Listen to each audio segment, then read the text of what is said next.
Hey everyone, in this video I want to share with you the 5 things I do when testing out a new mouthpiece.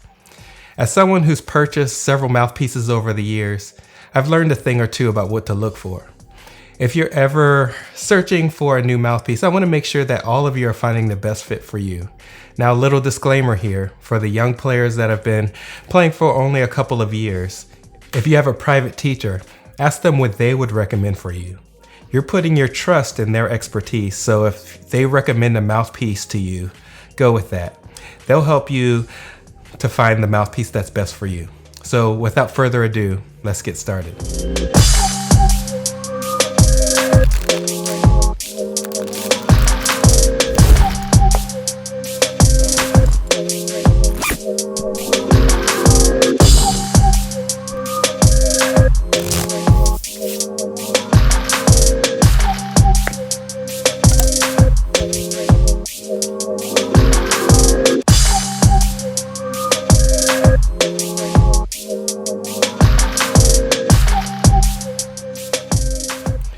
So when I test out a new mouthpiece, ideally, I want to avoid making any quick and snap decisions.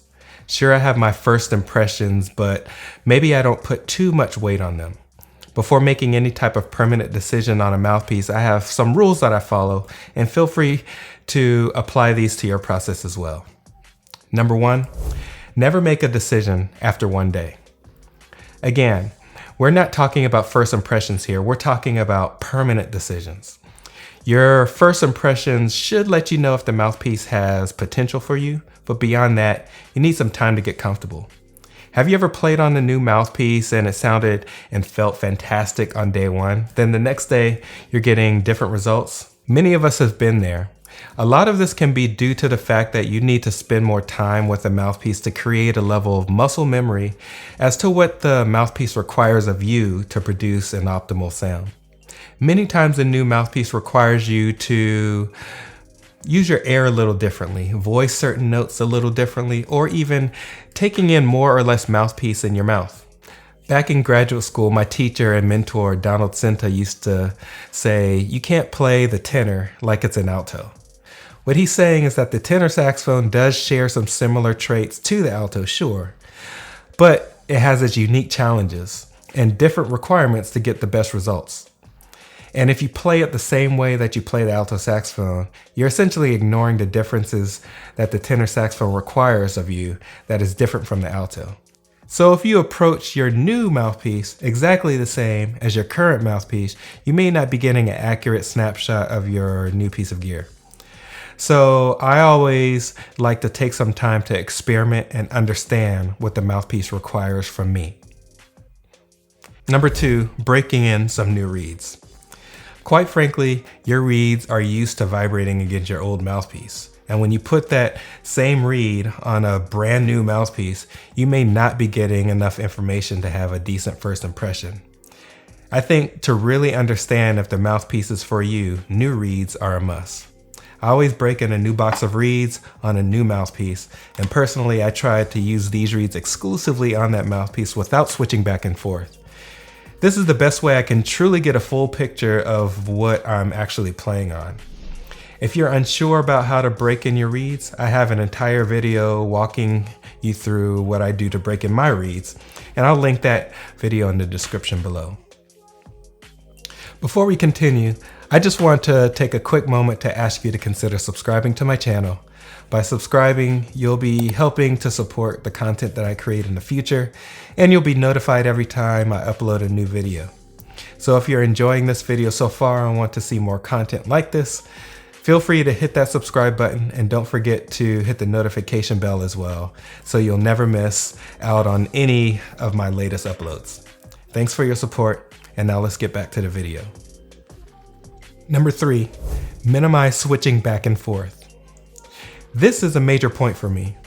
It is very easy to constantly switch mouthpieces, reeds, etc. every few minutes in efforts to compare this mouthpiece to that one while searching for that perfect sound. I find that when I do this too often, I can slowly lose sight of my foundation. So switching back and forth between mouthpieces also requires me to make minor adjustments with my face, my air, reeds, etc. So instead of causing this kind of confusion, try finding a time when you can afford to break in reeds and play almost exclusively on that mouthpiece that you're testing out.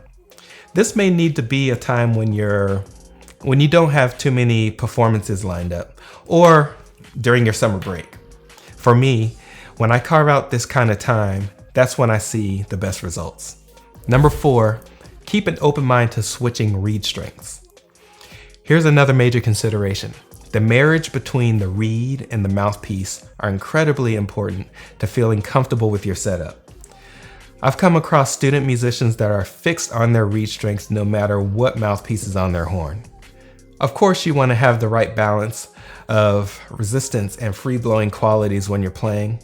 You don't want it to be too hard or too soft, I get that. However, I don't tend to think that the reed strength alone is defined as hard or soft. It's the strength of the reed in combination with the mouthpiece that can be defined as a hard setup or a soft setup. In other words, with my current mouthpiece, my Backun Vocalise TM2, a 3-strength reed is a little too soft for my liking. However, when I put on a D'Addario D155, a 3 feels right at home for me. Your reed strength is just one element in the entire equation. So try not to focus on the number on the back of the reed. Instead, focus on the sound and how it feels. I once tried out a mouthpiece that was incredibly resistant in all the registers, and it wasn't until I put on the strength 2.5 reed that the mouthpiece began to work for me. For more on this, check out my video where I talk about finding the right mouthpiece and reed combination. I'll link that for you in the description below for you to check out. Live by the old Duke Ellington quote, "If it sounds good, it is good." And try not to fall into the trap of thinking that your reed strength is a determining factor in how good you are as a saxophonist and musician. These two things usually are not related at all. I know some great saxophonists that play on strength 2.5 reeds, and they sound great. Number 5, playing for other people. By now, I've spent a lot of time working on a given mouthpiece, and all that's left to do is to make a commitment to my decision. I make sure to record myself and play for other people.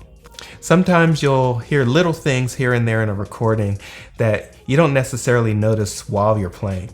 But with all that said, if you feel comfortable and happy with what you're producing on a mouthpiece, go ahead and commit to it. Also, on the contrary, if it's not what you're looking for, commit to that decision as well. This has been a rather lengthy process, but I'll say regardless if I decide to play on a mouthpiece or not long term, I feel like I gain invaluable information about myself and the products on the market when I take some careful time to explore the ins and outs of what I'm playing on. By going through this process, I feel more at home and comfortable with my gear than if I make the rushed decision. Finding a new mouthpiece is not just an investment of your money, but as you can see, you should also be prepared to invest your time.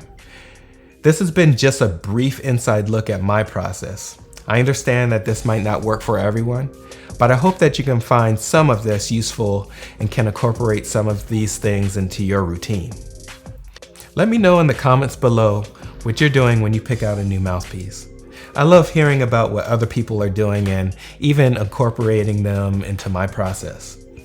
So until next time, happy practicing.